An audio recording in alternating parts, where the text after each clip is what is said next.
그래, 그거 다 넣어야지.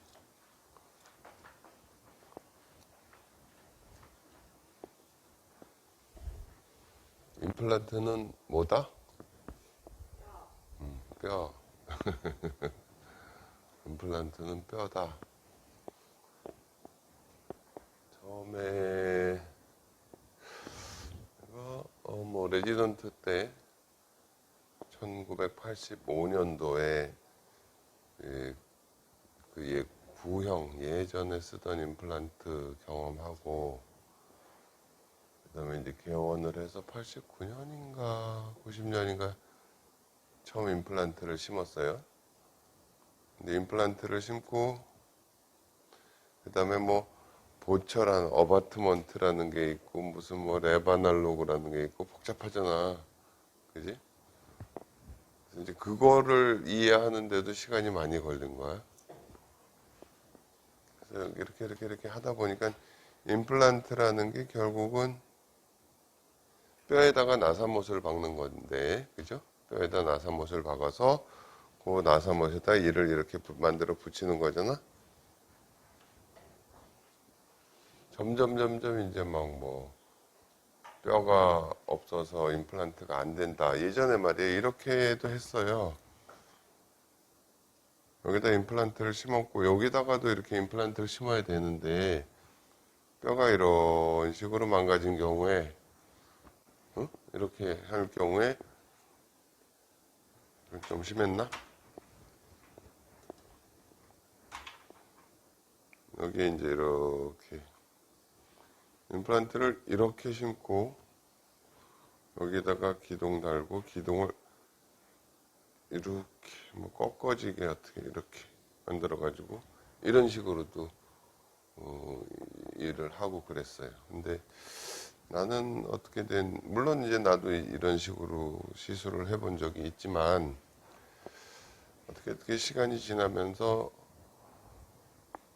뼈가 없어서 임플란트를 못 한다는 거를 이렇게 좀 극복하는데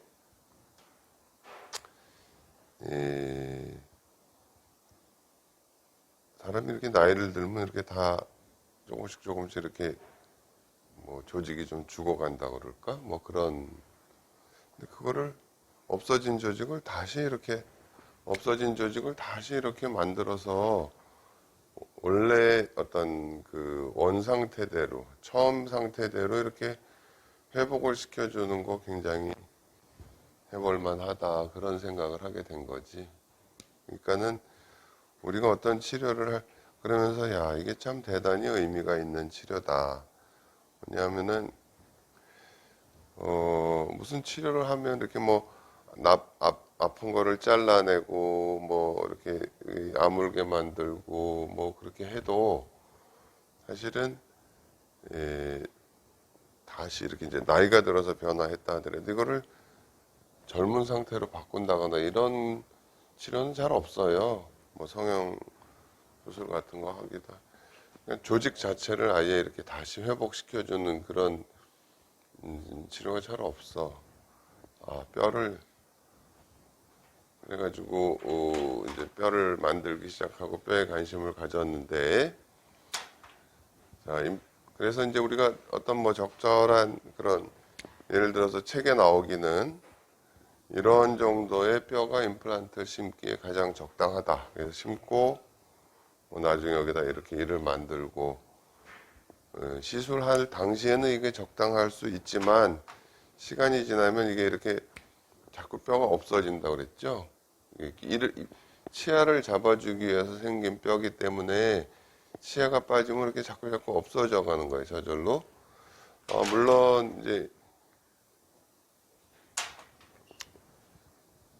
물론 임플란트도 여기 임플란트의 어떤 정의 중에 하나가 여기 힘이 가해지면 이 임플란트를 통해서 이 뼈가 어느 정도 힘을 받아내야 되잖아요. 그러니까 뼈가 자기가 하는 일이 있기 때문에 뭐 뼈 흡수가 안 된다든지 적게 된다든지 뭐 그런 얘기도 있어. 어쨌든 기능을 하게 되니까 요 부분이 어떤 힘을 받게 되니까 그렇지만 뭐 10년 뭐 이렇게 지낸 분들 보면 대체로 이렇게 돼 있어요. 이렇게. 그래서 임플란트 보철까지 다 완성이 됐어. 아주 처음에 모양도 좋았어. 그랬는데 시간이 지나면 이런 변화들이 생기더라. 그래서 어떤 변화가 생기느냐 하는 거를 갖다가 조금 뭐 영어로다가 표현을 하면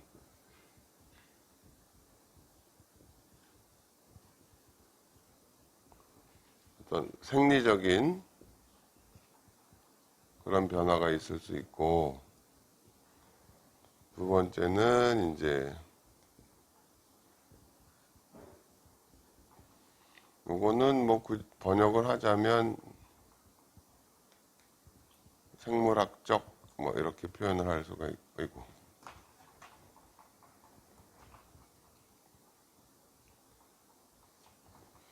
세 번째는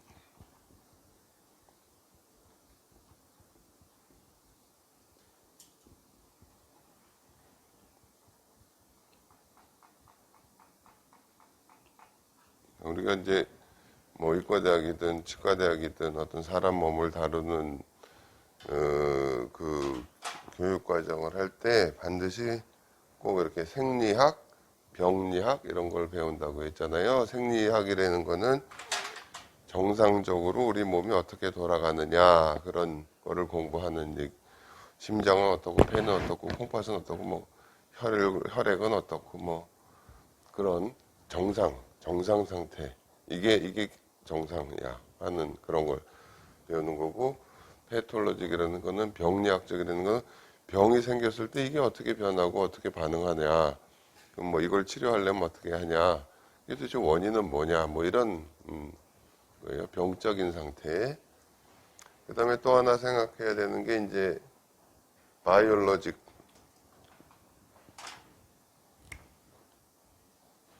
바이올로직이라는 거는 그러니까 생체라는 게 이런 이제 반응을 한다. 뭐 그런, 지난번에 여기서 요걸 얘기를 했어요. 요거를 생리학적으로 아무 문제가 없어도 이 할 일이 없어진 뼈가 이렇게 없어져 나가기 때문에, 물론 이분이 이걸 가지고 한 30년, 40년 뭐 이렇게 쓰시다가 돌아가실 수도 있죠. 아무 문제 없을 수 있지만, 혹여 또 중간에 이런 생리적인 골 흡수 때문에 뭘 다시 해야 된다든지 문제가 되는 것보다는 처음에 임플란트를 심고 여기다가 이렇게 좀 잘 녹지 않는 뼈를 만들어주면 좋겠다 하는 생각을 하는 거예요, 나는. 이렇게. 그러면 이 뼈가 없어지는 게 확실히 좀 예방이 되지 않겠냐. 근데 주로 여기가 혀 있는 쪽이라 그러면, 여기가 설측이라 그러면 주로 이 바깥쪽 뼈가 그렇게 많이 없어져요. 바깥쪽 뼈가. 상악이든 하악이든 건 마찬가지야. 바깥쪽 뼈가 이렇게 없어지기 때문에 가급적이면 그래서 조금 임플란트를 중앙보다 약간 이렇게 설측으로 심게 되고 뭐 그런 부분들이 있어요. 그러니까 그런 얘기를 지난 시간에 했고, 오늘 할 얘기는 이제 이 생물학적인 어떤 변화에 대해서 좀 얘기를 할게요.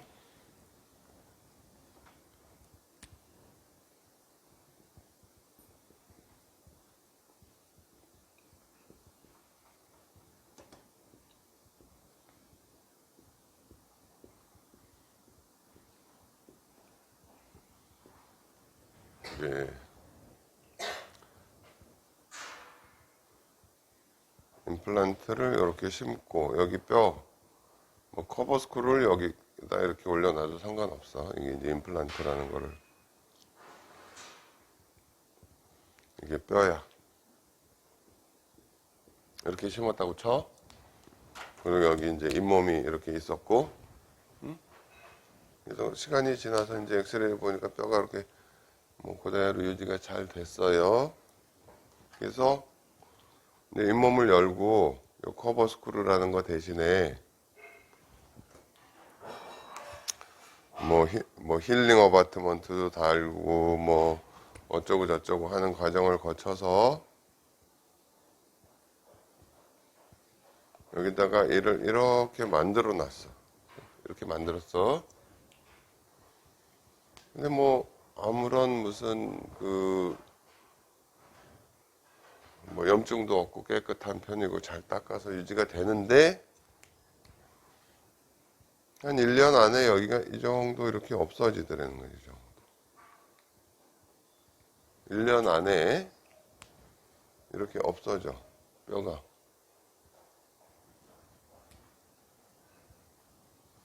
옛날에 임플란트가 뭐 요즘도 마찬가지지만 이렇게 나선이 있잖아요.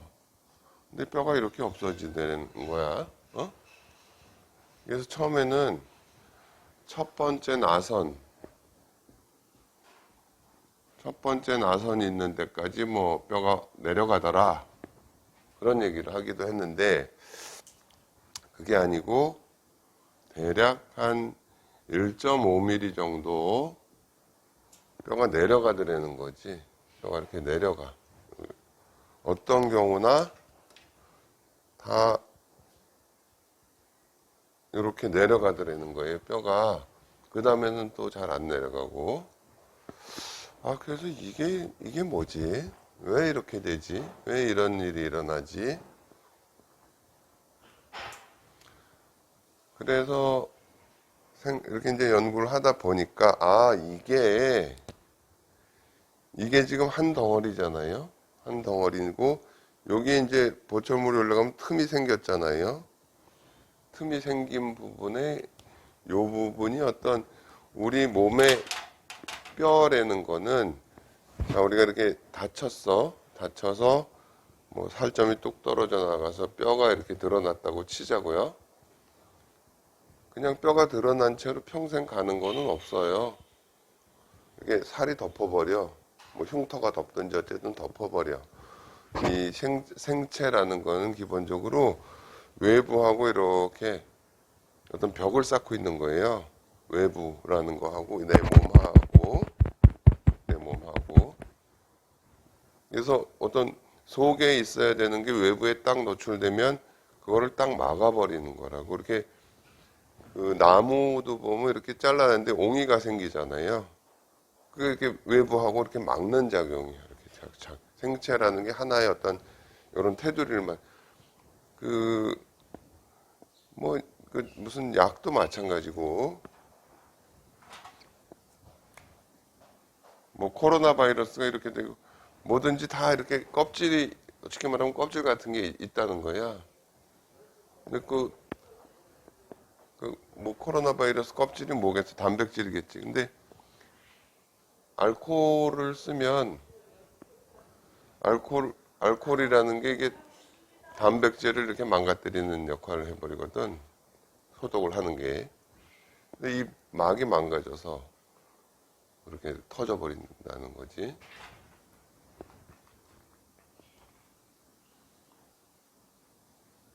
아, 그러니까는 이 뼈는 요 부분이 어떤 외부 자극이 되는 출발점이 되기 때문에 거기서부터 이렇게 물러나 버리는구나. 그렇게 생각을 한 거예요. 어? 뼈라는 거는 물러나 버리는 거구나. 외부 자극에서부터 최소한 1.5mm 정도는 내가 바깥에. 그래서 여기가 살로 채워지는 거죠, 이 부분이. 이 부분이 이렇게. 이거는 병적인 게 아니라고 봐요. 항상 이렇게 돼. 그래서 물론 이거를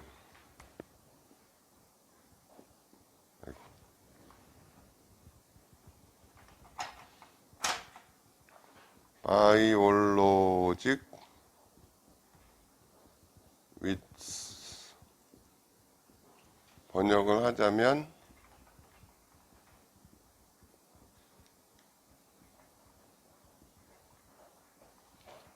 우리가 그냥 폭 그러는데 무슨 폭의 크기를 폭경 이렇게 생물학적 폭경이라는 게 있다. 자, 다시 봐. 여러분도 어떻게 장난하다가 다쳐서 살이 뚝 떨어져 나가서 뼈가 드러났다 그러면 그 위에 최소한 1.5mm 정도 이렇게 살이 덮인다 그 얘기야. 외부로부터. 어? 이 뼈는 원래 몸속에 들어있는 부분이잖아요. 외부랑 여기가 외부구나. 여기가 요 부분이 어찌됐든 여기 뭐 약간 흔들리기도 하고 요 틈에 뭐 균이 들어가기도 하고 그렇게 우리가 이제 임플란트를 해서 정상적으로 잘 치료가 됐다 하더라도 이런 문제가 생기더라는 거야. 근데 이게 지금 이쪽으로도 이렇게 지금 이렇게 망가진 게 이것도 1.5mm, 이것도 1.5mm 그렇게 돼요. 여기도 1.5mm, 바깥쪽으로도 1.5mm 이렇게. 그거를 뺑 돌아가면서 그렇게 되잖아. 그러니까 뺑 돌아가면서 안은 조금 이런 모양으로 뼈가 내려가는 거야 이렇게.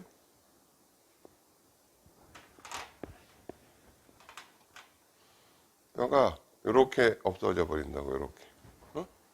그걸 위에서 보면은 약간 이렇게 접시처럼 보여 접시처럼. 그래서 이거를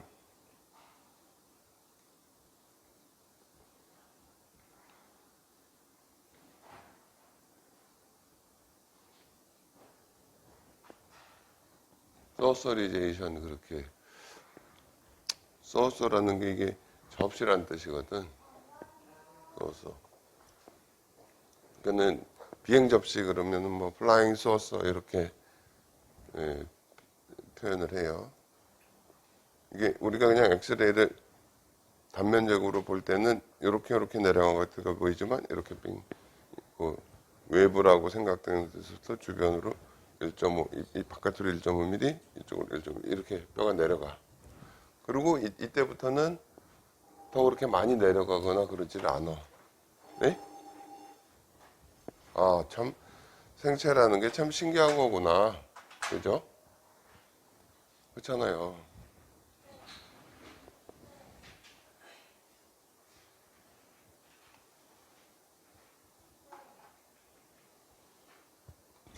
그래서 요거 바이올로직 위드스라는 그런 이거는 뭐 임플란트 주변뿐 아니라 우리 몸이 이제 뼈에 대해서만 얘기를 했지만 다른 것도 외부로부터 차단하기 위해서 일정 간격을 두려고 하는 그런 게 다 생물학적인 그런 어떤 반응이다라는 거죠. 생체라는 게 이런 거구나. 이렇게 반응하는구나. 그걸 알게 된 거지. 그래서 이제 애초에 내가 얘기하고자 하는 게 임플란트 보철 후에 치조골이 어떻게 변하냐. 그러면 생리적으로 뼈가 흡수되는 것도 있고, 그 다음에 바이올로직 위드스에서 이렇게 흡수되는 부분도 있고, 그러면 그거를 도대체 어떻게 이제 극복을 할 건가 하는 생각을 해야 되잖아요. 그래서 지난번에는 이 생리학적으로 이렇게 뼈가 흡수되는 걸 막기 위해서 예방적으로 뼈를 좀 만들어 놓는 게 좋겠다라는 얘기를 했고, 이 바이올로직 위드스를 안 생기게 하려면 또 어떻게 하면 좋은가 라는 얘기를 해야 되겠죠. 그죠? 그거는 이제 다음 시간에 또 할게요.